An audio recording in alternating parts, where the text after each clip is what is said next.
You're listening to The Voice of Reason with Mark Reed and Ted Durden, only on LA Talk Radio.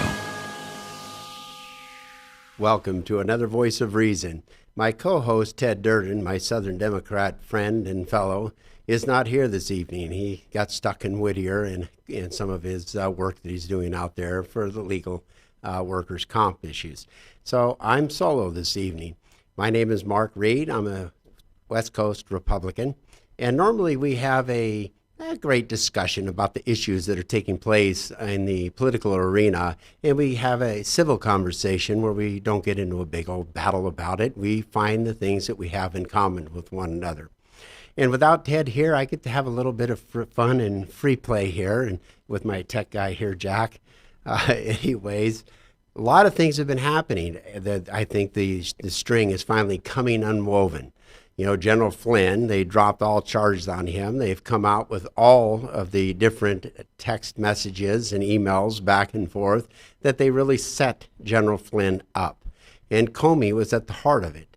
We're looking at a real coup d'etat, where they were really trying to take down the President of the United States. This is really unnerving.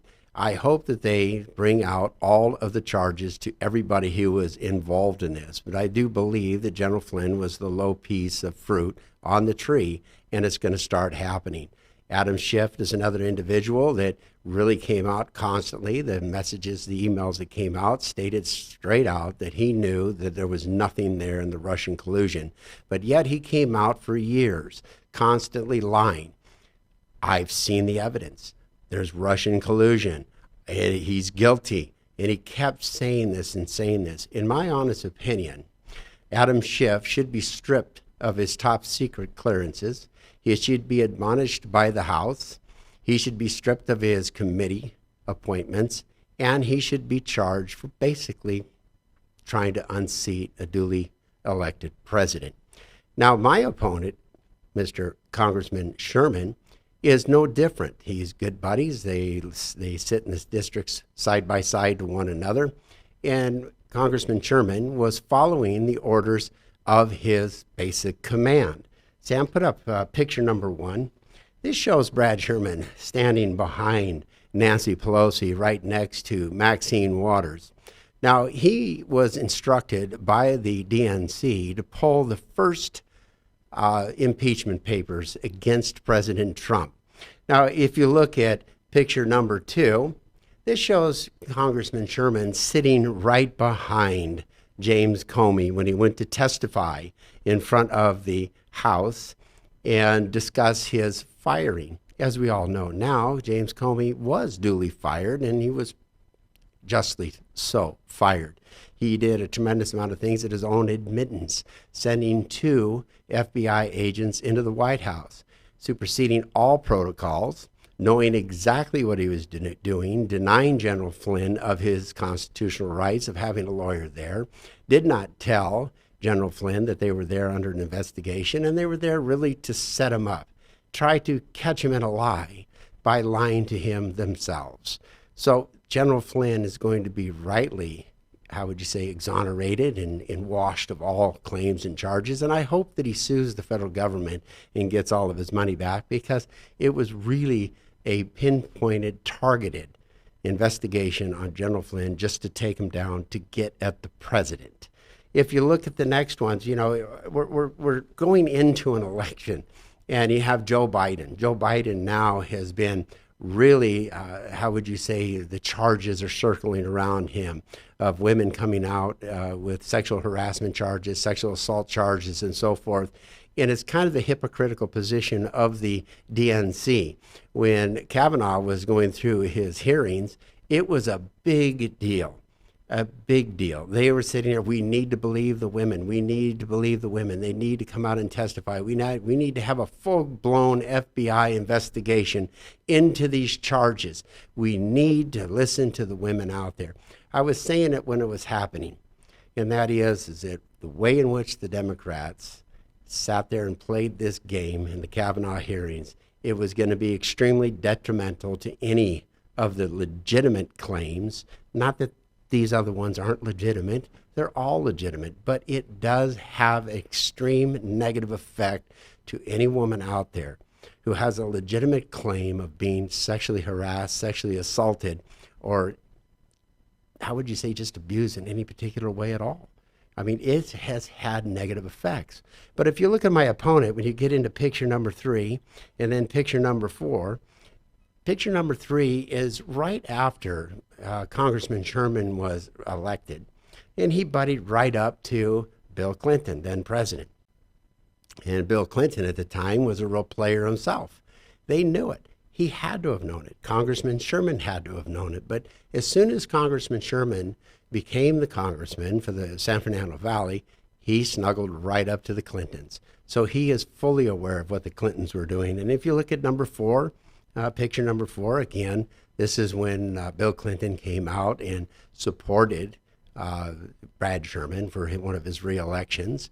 And it's quite obvious. And if you look at picture number 5, Sam, this is Congressman Sherman once again sitting at a Hollywood event, and he gets caught very candidly staring at the front side of a woman there that was being given awards at the time. This congressman, based on his atmosphere, which is very heavily reported on, of sexual assault and rapes, allegations, and so forth from his staff members against interns, it's well documented that he has fostered a extreme hostile work environment that the Me Too movement went after him about. And you can't excuse this guy for the way in which he's behaved in his tenure over the San Fernando Valley. We want a congressman that's going to work for us. If you look at picture number 6, this was just a couple of years ago where he was at an event here in the Valley, and it appears that he's, I won't say it, but it appears like maybe he's asleep, maybe he's had one too many, but this is our congressman at an event, at a public event here in the Valley as the congressman. This is what we really want? I mean, the San Fernando Valley is suffering from now heavy employment because of the coronavirus. We have serious issues going on because of that. We have the city of Los Angeles taking over hotels, taking over our parks, putting the homeless into there. And even in San Francisco, they're delivering alcohol and drugs and marijuana to homeless because they don't want them coming out of the hotels. This has gotten to be an outrage, a complete outrage, especially here in the San Fernando Valley. Now, I've joked about this quite often. Since January, Congressman Sherman has been practicing social distancing. He hasn't been back to the Valley once. He has sat in his house in Washington, D.C. for the last 4.5 months, almost 5 months now, and he does these telephone conferences where he calls it a coronavirus conference, but really it's a campaign event for him because it's the only way that he can talk to the constituents. But yet he's been hiding out, collecting his salary, playing his political games, and keeping the Valley silent. He hasn't been here helping the Valley out in one particular way, except for with these outrageous telephone conferences that he's having from 3,500 miles away. Now, when you look at picture number 7 was at a debate that we had once a few years ago, where Congressman Berman and Sherman were there, and Congressman Berman came up to me right away and shook my hand. He was very impressed with my performance at this debate. And in fact, on this particular picture, he wrote on it, "One is a friend, one is a foe. To my friend Mark Reed, best of luck." And that was for the upcoming election. You want, and I want representatives that represent all of us. I don't want a representative that represents his party only. I want a representative that represents all of us in the district. And this should be the same for all representatives. They should not be concerned with party. They should be concerned with our needs. They should be concerned with the needs of the Valley, of Los Angeles and the state of California. However, Sherman doesn't know how to reach across the aisle. Now, I know that I've been on Facebook quite a few times, and I we'll reach out to individuals and they say, Congressman Sherman has done all of this. And I'll always ask them, name one thing that Congressman Sherman has written up and has become law. Not one thing. He has not written anything up. In fact, he's written all kinds of bills up. It doesn't get anywhere. He has the Congressional Progressive Caucus that supports him, so he gets a maximum of 50, maybe 60 co-signers on anything that he signs, but he will co-sign on to every bill out there.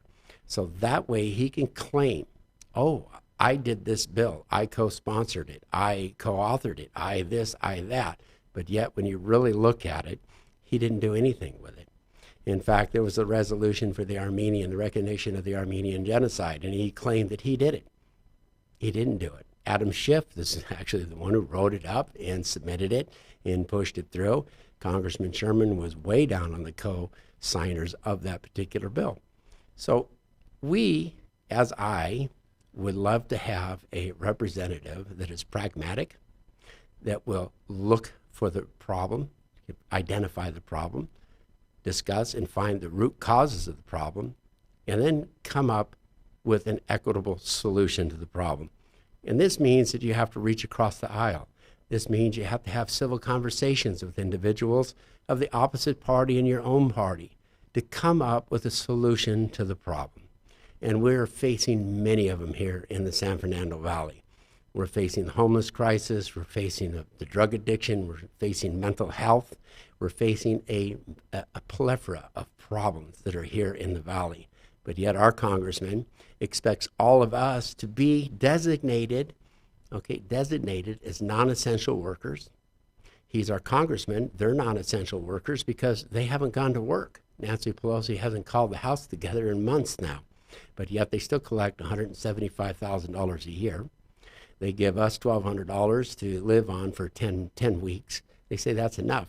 But I've talked to several of my friends, even Jack here, even my daughters and so forth.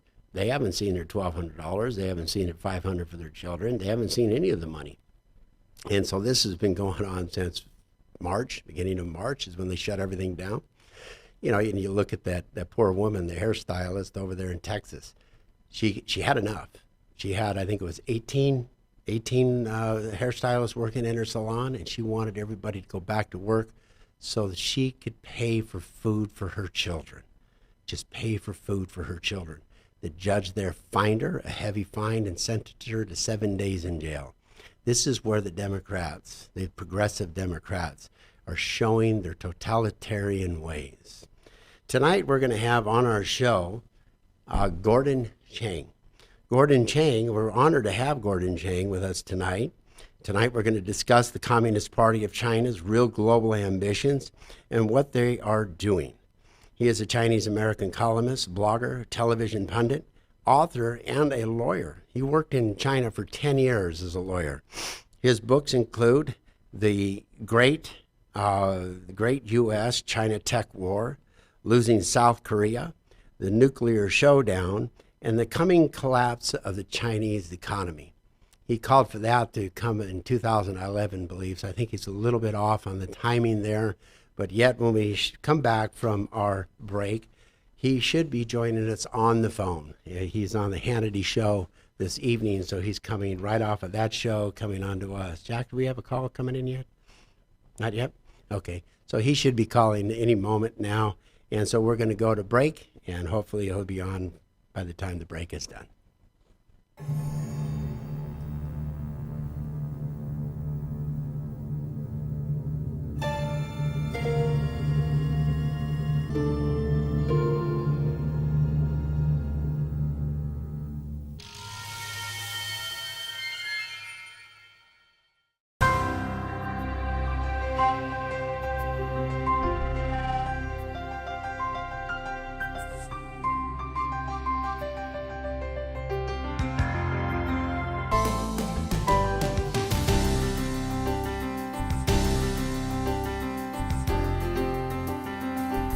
Welcome back to the Voice of Reason. We had Gordon on the phone there. It's very staticky, so he's going to be calling me right back. He's on the East Coast, so that's a lot of static in between there. So he'll be with us momentarily. Here we are. Hi, Gordon. How are you? There we go. Is that better? Much better. There you go. I am very honored, Gordon, to have you on the show. I've been talking about the extreme measures of China for probably 15 years now. I know you've been talking about it for quite some time. I want to dive right into issues that have not been talked about on most of the shows, because you're given maybe a three-minute segment, a 5-minute segment, and it really doesn't get into the deep issues of the Chinese Communist Party. And I want all of my viewers to understand that when we talk about, or when I talk about China, I'm not talking about the Chinese people. I'm talking about the Chinese Communist Party. And there's a huge separation between the two, because the Chinese Communist Party really doesn't have a major regard for the Chinese people. Gordon, I would like to dive right into the stated, based on the unrestricted warfare that was written by a couple of colonels of the Chinese army.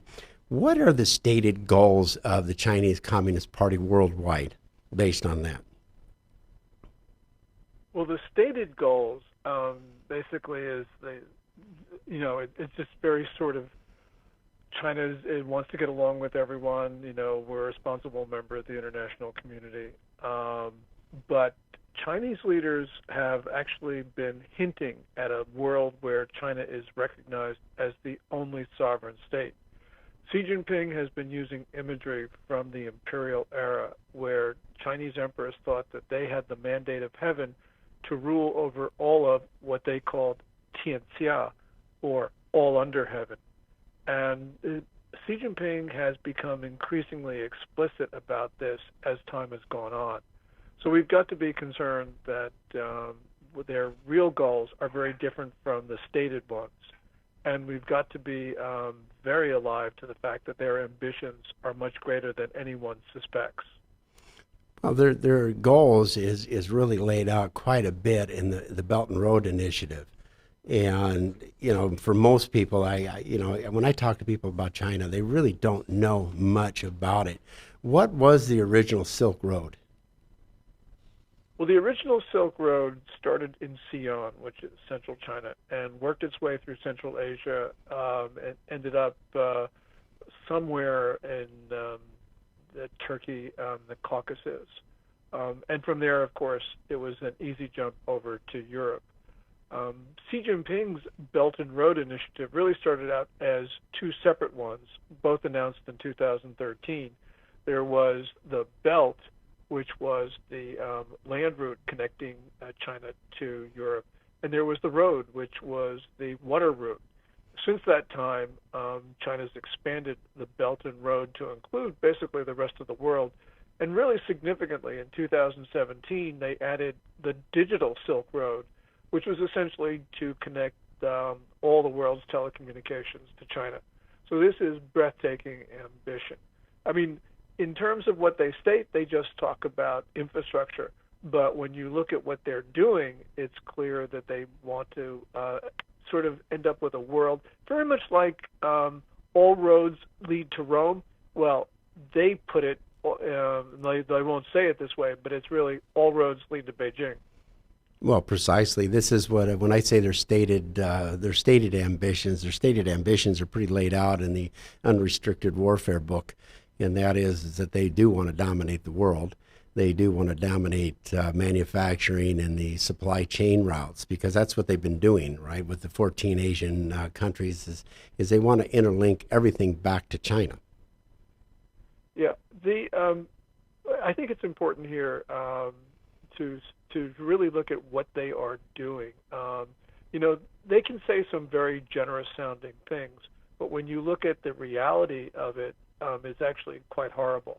Now, that book that you're referring to, Unrestricted Warfare, is really quite breathtaking, because they talk about no-rules warfare, which means that you can combine, for instance, the use of nuclear weapons with information warfare, for instance. And they say all of this is legitimate. Countries compete with each other, and that's fair. But countries compete within the international order, which was established essentially with the Treaty of Westphalia of 1648, where countries recognize each other as sovereign. What Beijing wants to do is compete and essentially end the Westphalian system, so that China is considered to be the world's only sovereign. Because as you remember in the imperial era, all countries, all societies were meant to acknowledge Chinese rule.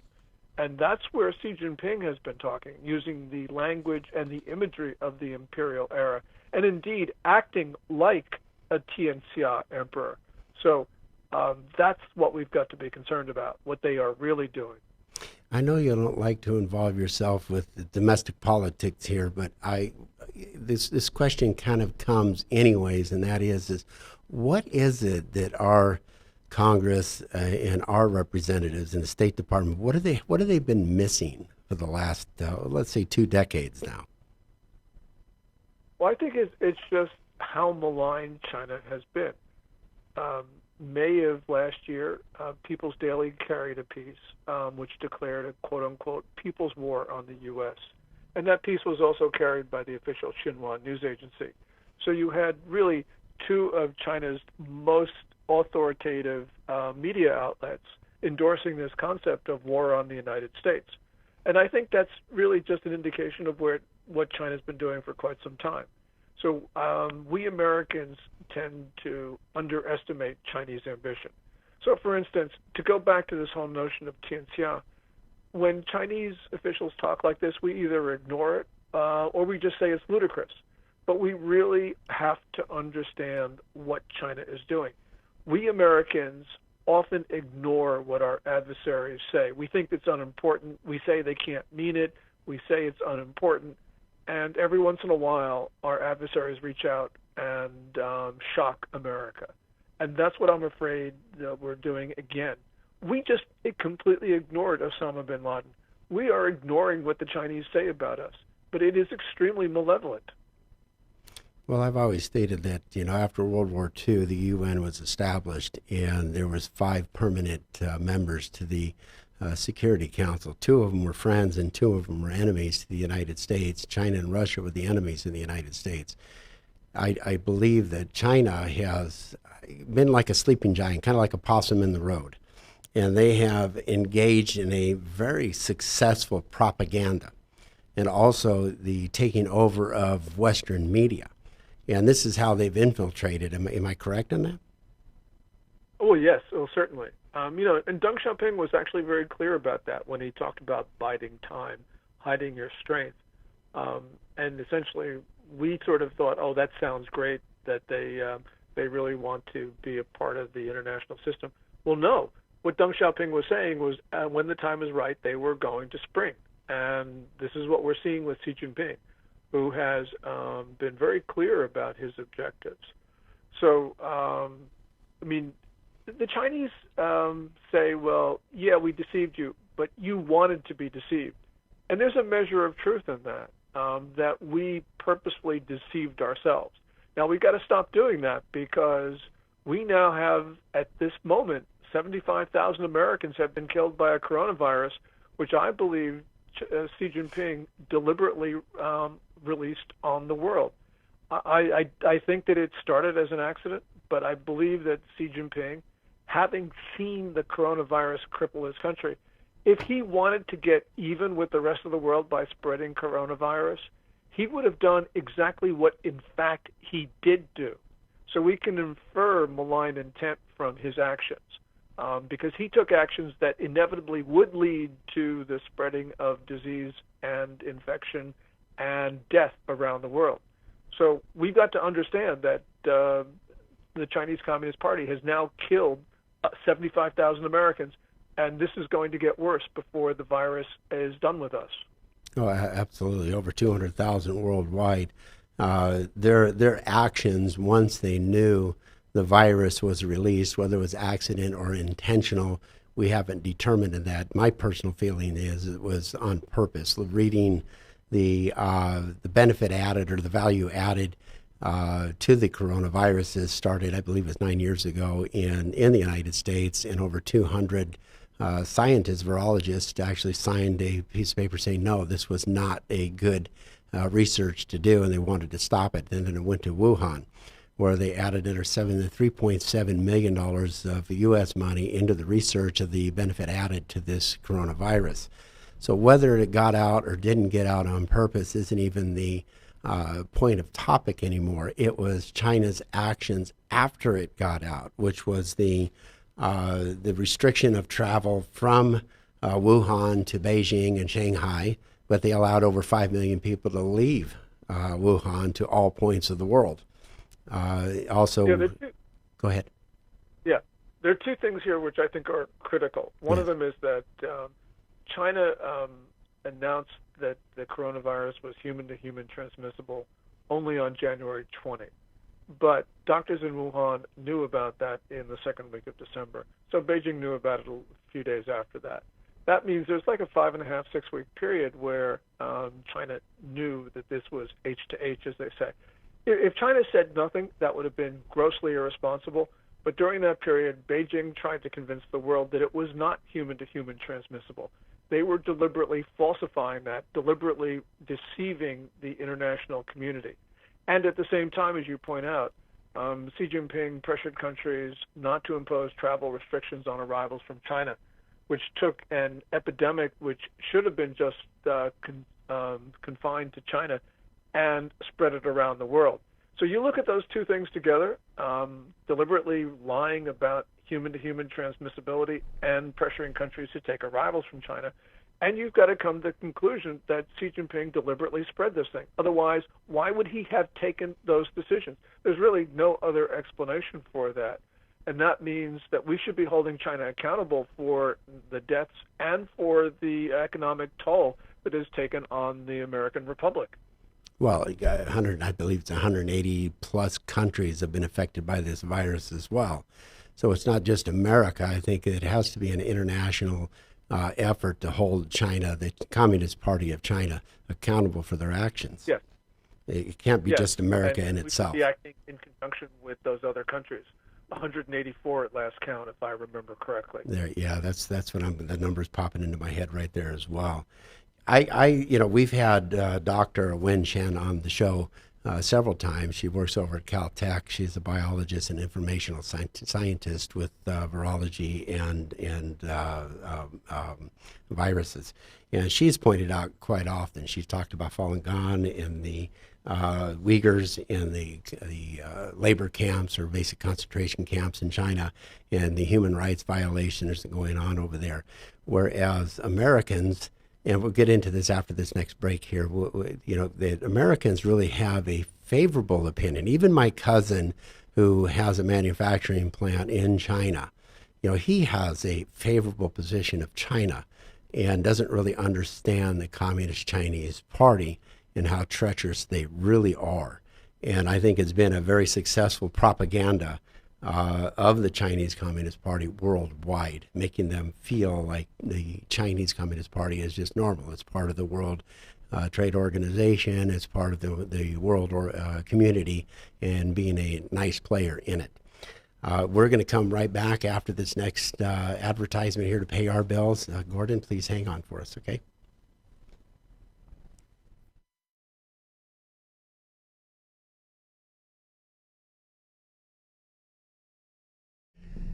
Hi, I want to welcome Rusty Levin and Harry Nabanian, both trial lawyers for workman comp cases. If you're injured on the job, don't hesitate. Contact an attorney. I did when I was wounded or injured on my job, and I thought I would trust my employer, and it didn't work out quite well, so I found Rusty Levin. Handled my case like a professional, worked out way better than any other lawyer that I talked to would have worked out.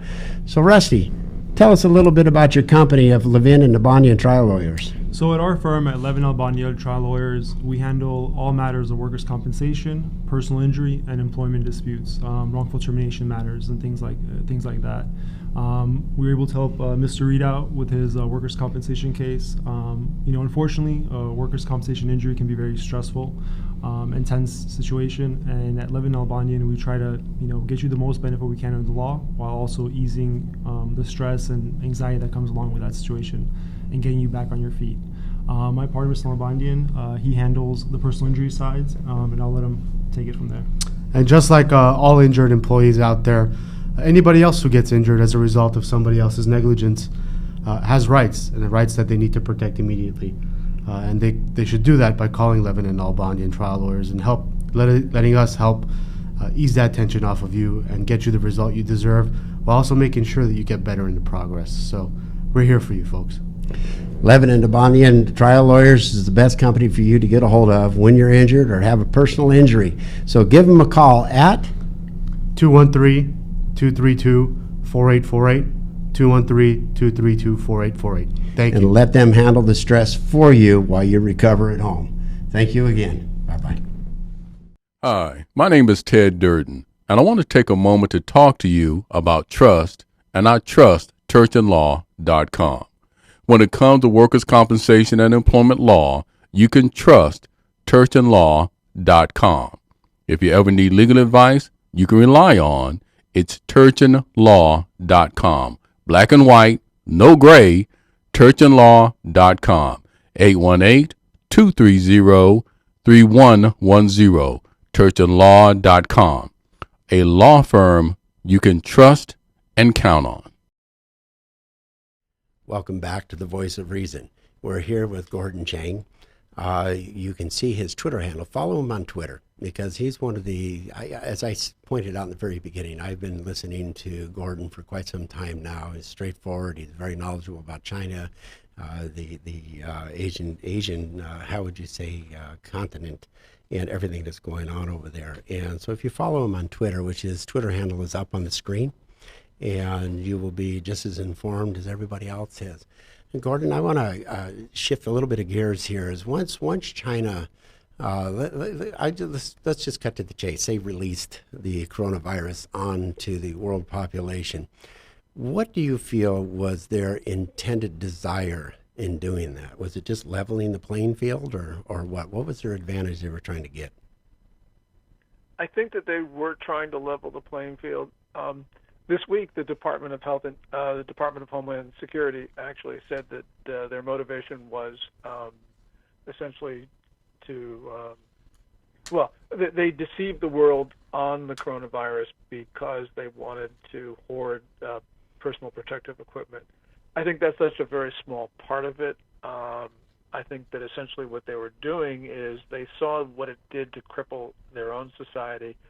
Because they wanted to dominate the world, they felt they couldn't do it if they were the only country that was hobbled by the disease.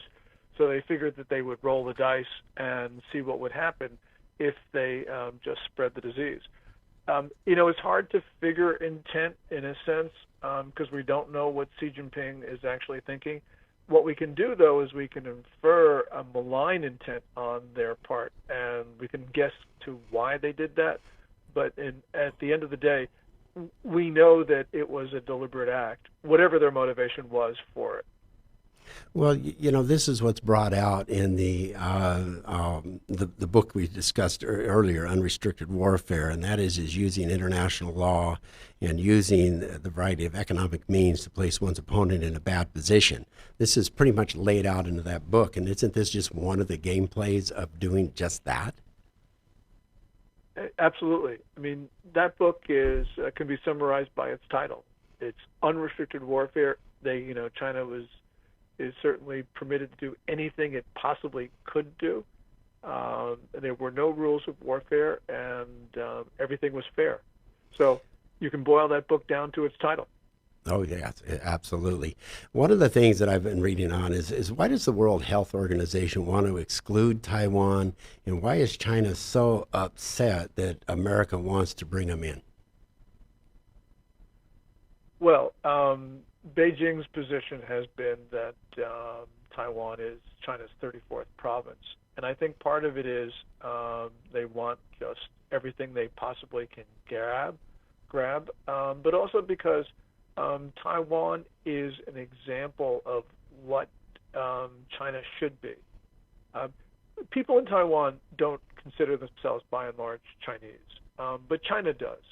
So China's frame is, look, here's a Chinese society that is democratic, and that undercuts Beijing's narrative that the Chinese people can't govern themselves. So that does pose a mortal threat.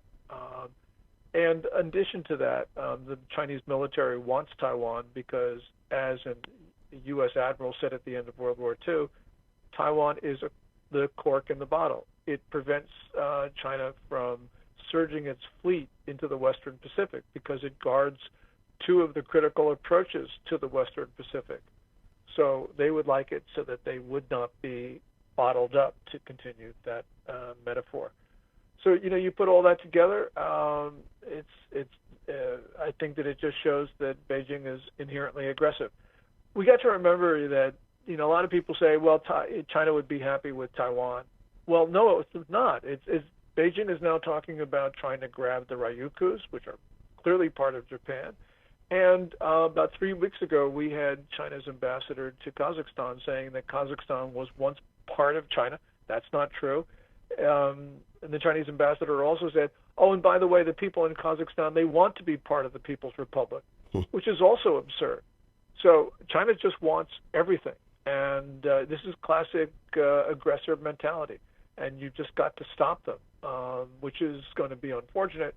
But you just can't give them Taiwan, as some Americans think. Well, this is what Beijing's, how would you say, mentality is first dominate economically, create everybody to be reliant on you or needy of you. And then there's always a military undertone to it. Yes. And the People's Liberation Army has made it clear that they will take Taiwan.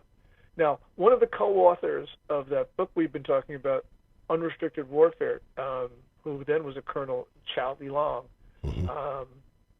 he just was recently quoted as saying, "Oh, now's not the time to take Taiwan."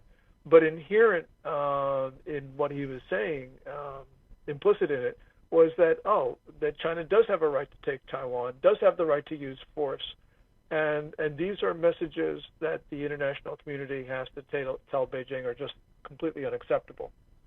Well, there's a lot of saber rattling going on right now. Do you think China really would instigate any kind of a military conflict at this moment? I don't think that Beijing wants to do that, but I think that Beijing is willing to risk because they think they can intimidate others. And there's been increased tempo of boat bumping and other provocations in the South China and East China Seas.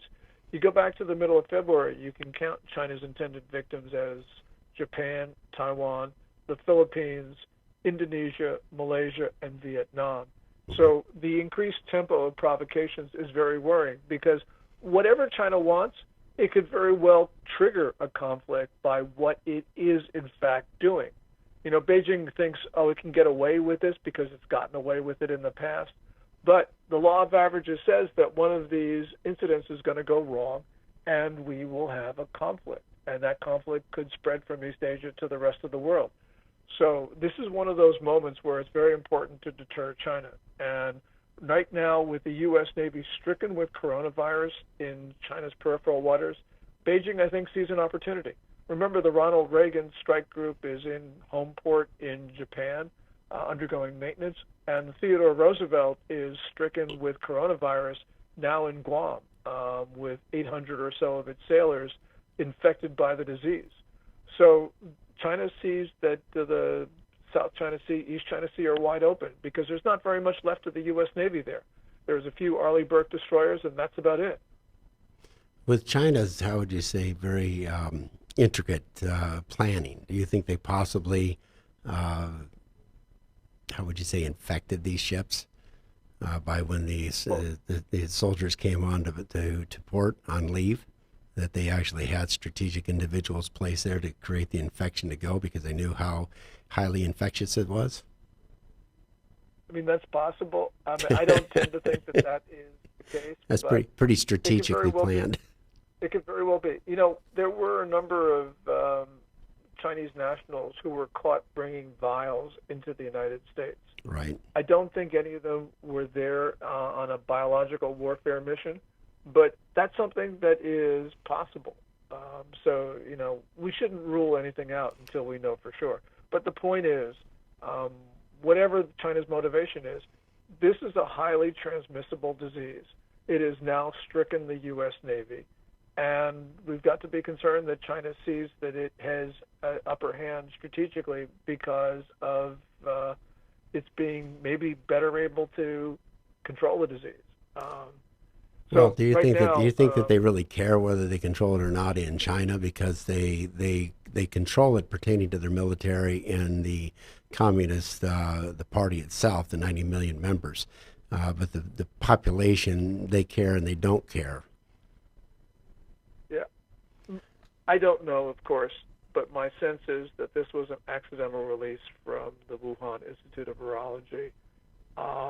And once it got out, then Beijing's leaders decided to even the score. So it was, however it was started, and that will be a long discussion. However it started, China's intentionally spread this disease beyond its own borders. And that's the crime. This is a crime against all humanity. This is the first time in history that one country has attacked all the others. And so we have got to keep that in mind as we think about how we deal with Beijing going forward. Well, I believe it was in 2007 or 8 is when China killed, it was up to 30 CIA operatives in China. And do you think that because America didn't do anything that America showed a weakness? I think that's probably the way the Chinese interpret it. We have allowed China to do all sorts of things without an adequate response, including allowing them to kill CIA agents. So this is a failure on our part. Yes, the Chinese are villains, but we've permitted them to be villainous. And so we've got to have a new policy. We've got to now start thinking of China in very different terms. And we got to start imposing costs on China. Because if we don't do that, we know that Beijing will continue actions which harm Americans and America. No, they want to dominate the world. The Communist Party does, not the Chinese people themselves. Yeah, they want to rule. They want to rule the world. They want everyone to acknowledge Chinese sovereignty, and they want to be the world's only sovereign state. So that is, I believe, their real policy. Their desire to dominate the world economy is the first step, and they've done quite a good job. And prior to the coronavirus coming out, based on President Trump's new policies that he was implementing, we were already seeing a tremendous amount of manufacturing leaving China, going to Vietnam, going to Mexico and Canada. And so they were already being threatened economically. So with the coronavirus being, we can say it's accidentally released, but their response to the accidental release is very intentional. Their response was to it, capitalizing. It is criminal, it is malicious, and we need to impose a cost on China. We're going to get into that in our final segment on there. We're going to go to our last advertisement, then we'll be right back with Gordon Chang.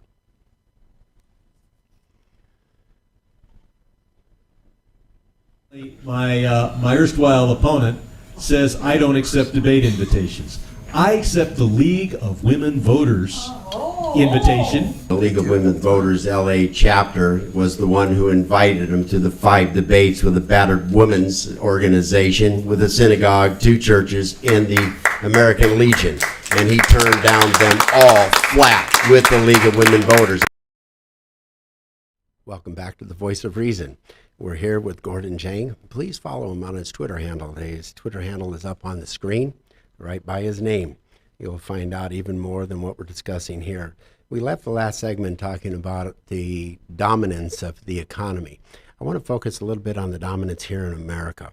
As I mentioned before, that Rosemary Gibson is a mutual friend of ours, and she's been talking about the dominance of the manufacturing of medications and PPE worldwide. Actually, they control 85% of the active ingredients of all generic drugs throughout the world. And even in America, we no longer produce our antibiotics, a lot of our vitamins, even the antidote to anthrax. They very successfully used international law to basically, like the mafia thugs, dominate that particular origin. What do you think we should do about that, Gordon? We should be requiring pharmaceutical companies to get their facilities off of Chinese soil. And I think that given China's malign actions, we should be requiring other industries to do the same thing. We should be prohibiting investment into China's financial markets. We should be requiring divestment. We should be prohibiting new licenses to China. We should be cutting our economic ties to the greatest extent possible, because what we are seeing is that China is using the proceeds of investment and trade for purposes that are directed against the United States, to build up its military, which is configured to kill Americans. We have a Chinese military core which is virulently anti-American, and we should not be funding the instruments of destruction. So my belief is that we start with pharmaceuticals and we move through everything else. We just cut our ties with China. Well, that's an interesting thing that you bring that up, is because the board of directors of the pension plans for the federal employees' pension and also our military's pension is considering re-indexing the investment portfolio of that pension, and it's going to be allowed to invest into the Chinese military complex because they say the investment returns are so big. Most of our federal employees, retired federal employees and military, don't even know this or unaware of this action taking place. I know that one of Ronald Reagan's past advisors, military advisors, is requesting a executive order from President Trump to block them from making that investment or a change of that index to allow that investments. Yeah, that's kind of an outrage. Wouldn't you agree? Absolutely. I mean, it gets really bizarre, and we just talked about the general point, but we got to remember that if the thrift savings plan were to invest in Chinese companies, it would be investing in companies which are on the Commerce Department's entity list, which means that no American business can deal with these companies in the high-tech without getting prior approval from the Commerce Department. But another part of the federal government is thinking of investing money into these very same companies that are on the list. So this makes no sense whatsoever. I think President Trump should, one way or another, make sure that we have no federal money, no American money into China's financial markets. Well, this is where, even though Congress doesn't have a say-so in this investment strategy that the board of directors of those pensions are considering, I feel that Congress itself should be up in arms and screaming and yelling about it and demanding the president to block this. The president has the power to do this with either the Trading with the Enemy Act of 1917 or the International Emergency Economic Powers Act of 1977. But one way or another, we need to stop this investment into companies that Americans can't do business with. This makes no sense whatsoever. Zero sense. And you don't hear it reported, do you? No. Roger Robinson, who I think is the official that you're referred Yes. to, has been very vocal about this, has Yes. been leading the charge, as has the Center for Security Policy, as have a number of figures. I know Marco Rubio has been talking about it a little bit here and there, but it's not really gaining traction. It's not the big headlines that our liberal media is likes, which is impeachment, impeachment, impeachment, bad Donald Trump. Right. I mean, that's another story, of course. I don't want to drag you right into now, that. we have a common enemy that is attacking the United States, and we need, as all Americans, to understand that at least until noon on January 20, 2021, President Trump is the only person who can defend us. I honestly believe that, and I have talked about this on several occasions in regards to the policy changes that President Trump was discussing, especially on the trade negotiations, that there was so much behind the scenes that wasn't being reported that he was dealing with that was really tricky and very essential to American policy and sovereignty of America. I think that the release of the coronavirus onto the world has shown the vulnerability of America and the vulnerability of the world. Even Pakistan and India were already heavily concerned about the medication production because China held the keys to it. And China is now threatening the world to hold back on the exporting of medications and PPE to the world. I think it's been a big wake-up call for the world at this point of how vulnerable we have allowed ourselves to become to this Communist Party of China. I couldn't agree with you more. You've said it perfectly. Now, do you think that, sometimes economically, you can hurt somebody economically, but, the Communist Party of China, they play with their money, they devalue it, they manipulate it constantly. Do you really believe that economic, punishment is going to do the trick, or is it going to be more of the world becoming self-sufficient and actually blocking the Belt and Road Initiative? This is one of those all of the above situations. But I think the economy is key because China won't have the money to achieve its malign objectives. So that's one thing that we have to work on. But I agree with you. This is, we've got to go against China across the board, and that involves more than just, for instance, restricting the flow of cash to China. We've got to do it all because China uses all of its tools against us. Right. Well, they've been very successful with international law and also creating indebtedness to other countries with the Belt and Road Initiative. And they want to call in their markers. And if they can't pay up, then they take over the port or the roads or the distribution lines that they have. And with this damages that they've created, don't you think that all of the countries that have been affected just should say, we don't owe you any money anymore? I think that's a great idea. I think we ought to all do it in conjunction with each other. Absolutely. Because if the U.S. were to do it alone, Beijing would say, look, we've repudiated debt. They would mount an unprecedented propaganda campaign against us, and the U.S. would suffer. But if we do this in connection with all the other countries, then it becomes not China versus the U.S., but China versus the world. That's a very different conversation. Do you think the other countries have a stomach to do that right now? Maybe not right now, but the definition of what's possible is changing daily. And we are seeing countries start to say things and to do things which would have been inconceivable, which were inconceivable a week or 2 weeks ago. So I think we're moving in that direction, especially as countries start to appreciate the malevolence of China's decision, that China actually deliberately took steps to spread the coronavirus around the world. I think that will change people's views, and that we will see countries join in with the U.S. in seizing assets. Do you think one of the first things we should do is get China also out of our universities? Because aren't they really kind of, as they brainwash the Chinese population, they're brainwashing our kids in colleges too? Well, they are. I mean, this is one of the most complicated subjects. But first of all, we should remove every Confucius Institute, every Absolutely. Confucius classroom. And if for no other reason, we can't have a Reagan Institute or a Reagan classroom in China. So why do we allow them in our educational institutions? And then what we need to do is we have allowed for years and decades Chinese diplomats and Ministry of State Security agents to monitor Chinese students on our campuses. Right. We need to end that. We need to start expelling Chinese diplomats.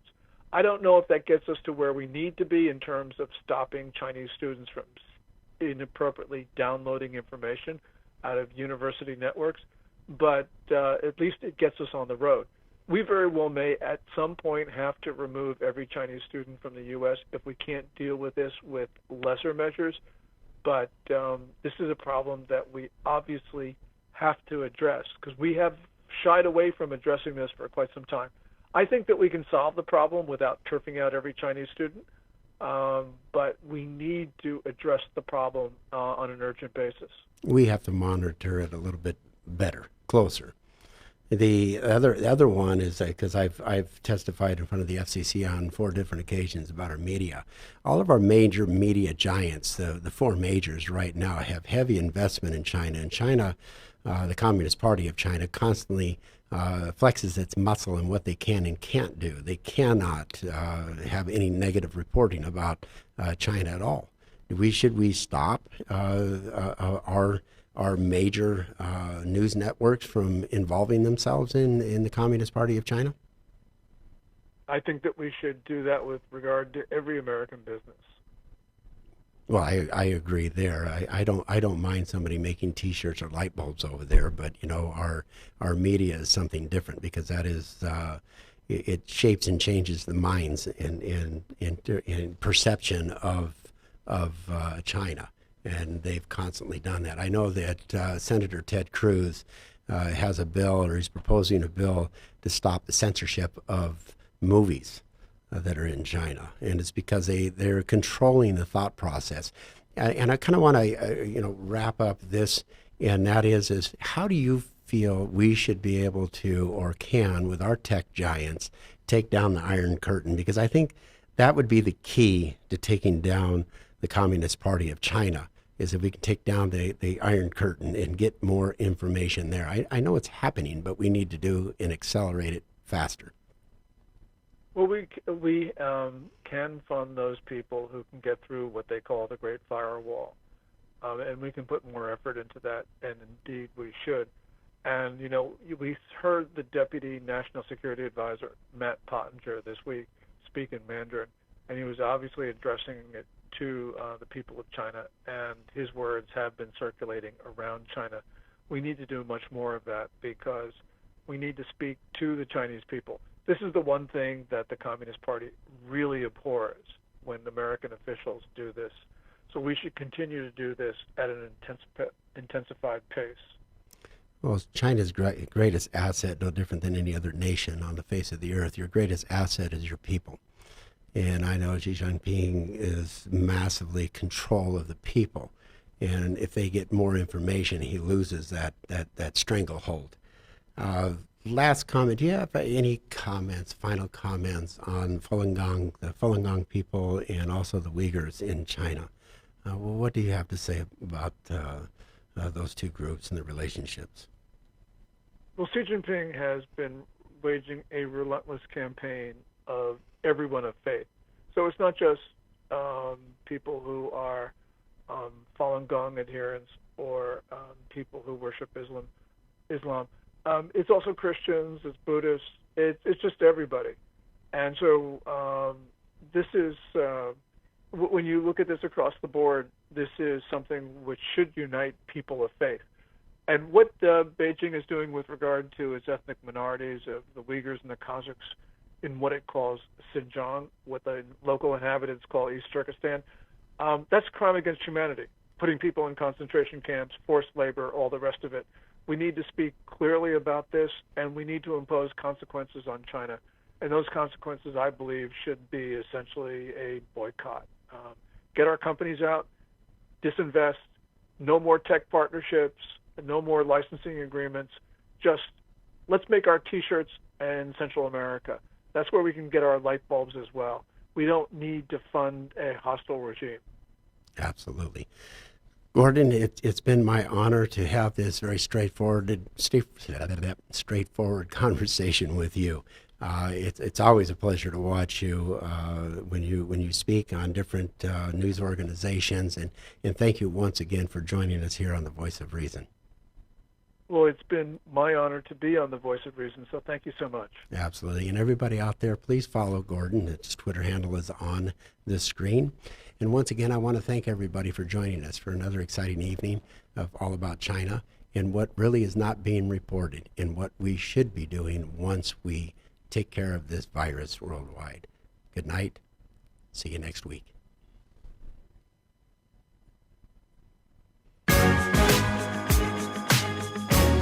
You're listening to The Voice of Reason with Mark Reed and Ted Durden, only on LA Talk Radio.